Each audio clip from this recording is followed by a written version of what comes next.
भगवते वासुदेवाय। आज की ये कथा एक नन्हे बालक की है जिसका इस दुनिया में कोई नहीं था, पर स्वयं जगत का स्वामी उसका सखा बन गया। हिमालय की तलहटी में एक बहुत छोटा सा गांव था। उस गांव के किनारे एक टूटी फूटी झोपड़ी थी। वहां रहता था एक बालक जिसका नाम था कान्हा। कान्हा अभी बहुत छोटा था जब उसके सिर से माता पिता का साया उठ गया। न उसके पास पहनने को जूते थे, न ही पेट भरने को रोटी। वो दिन भर सूखी लकड़ियां चुनता, उन्हें बाजार में बेचता और जो 2-4 पैसे मिलते उससे सूखी रोटी खरीदता। गांव के बीचों बीच एक भव्य मंदिर था जहां द्वारकाधीश विराजते थे। कान्हा रोज काम के बाद उस मंदिर की सीढ़ियों पर चुपचाप बैठ जाता। वह घंटों तक भगवान की मूरत को देखता। उसे लगता कि सांवलिया सेठ उसे देख रहे हैं। वह अक्सर उनसे बातें करता। हे माधव, सब कहते हैं आप सबके पिता हो, तो क्या आप मेरे भी पिता हो? पिताजी, मुझे बहुत भूख लगी है, क्या आज मुझे माखन मिलेगा? पत्थर की मूरत कुछ न बोलती, पर कान्हा का विश्वास अटल था। एक समय ऐसा आया जब गांव में अकाल पड़ा। नदियों का पानी सूख गया, खेत बंजर हो गए। कान्हा को कई दिनों तक एक दाना भी नसीब नहीं हुआ। उसका शरीर सूखकर कांटा हो गया था। वो इतना कमजोर हो गया कि उससे चला भी नहीं जाता था। वो रेंगते हुए मंदिर के द्वार तक पहुंचा। अंदर से पकवानों की खुशबू आ रही थी। भोग लग रहा था।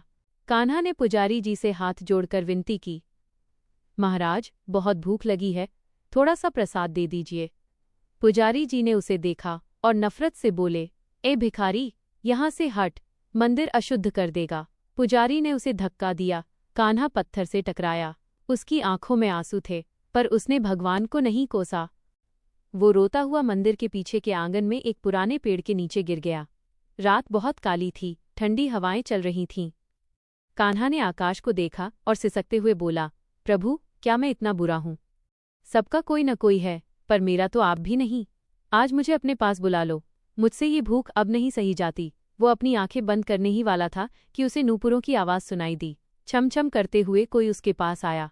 एक मधुर और कोमल आवाज आई, कान्हा दोस्त, उठो, देखो मैं तुम्हारे लिए क्या लाया हूं। कान्हा ने धीरे से आंखें खोलीं। सामने एक दिव्य बालक खड़ा था। उसका रंग गोरा चिट्टा था, आंखें बड़ी बड़ी और सुंदर थीं। उसके हाथ में मिट्टी का एक बड़ा सा पात्र था जो ताज़ा माखन से भरा था। नन्हा कान्हा दंग रह गया। उस बालक ने बड़े प्यार से कान्हा को अपने हाथों से माखन खिलाना शुरू किया। माखन खाते ही कान्हा के शरीर में जैसे नई जान आ गई। उसे लगा जैसे उसने अमृत चख लिया हो। कान्हा ने पूछा, तुम कौन हो और इतनी रात को यहाँ क्या कर रहे हो? बालक मुस्कुराया और बोला, मेरा नाम भी कान्हा है, मैं यहीं मंदिर के पास रहता हूँ। मैं भी तुम्हारी तरह अकेला हूँ, क्या तुम मुझसे दोस्ती करोगे? नन्हा कान्हा खुश हो गया। उस रात दोनों बालक मंदिर के पिछवाड़े में देर तक साथ बैठे रहे। अजनबी बालक ने कान्हा को अपनी मुरली सुनाई। उस तान में ऐसा जादू था कि कान्हा अपना सारा दुख भूल गया। सुबह की पहली किरण फूटने से पहले उस बालक ने कहा, दोस्त, अब मुझे जाना होगा, पर ये चांदी का कटोरा तुम रखो, इसमें कभी माखन खत्म नहीं होगा। कान्हा सो गया। जब सुबह पुजारी जी ने मंदिर के द्वार खोले तो वे चीख पड़े। भगवान के हाथों से उनका सबसे कीमती चांदी का कटोरा गायब था। पूरे गांव में शोर मच गया। सब चोर को ढूंढने लगे।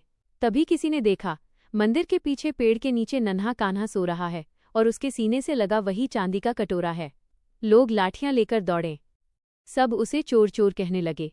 पुजारी जी ने उसे झकझोरा, ए पापी, तूने भगवान का कटोरा चुराने की हिम्मत की? कान्हा डर गया और बोला, नहीं महाराज, ये मेरे दोस्त ने दिया है, रात को वो यहाँ आया था। सब हंसने लगे। झूठ बोलता है, इस अनाथ का दोस्त कौन होगा? लोग उसे मारने ही वाले थे कि तभी एक चमत्कार हुआ। उस चांदी के कटोरे से एक ऐसी रोशनी निकली कि सबकी आंखें बंद हो गईं। मंदिर का विशाल घंटा अपने आप बजने लगा। आकाश से फूलों की वर्षा हुई। पूरे गांव को एक ही गूंज सुनाई दी, रुको, ये बालक निर्दोष है।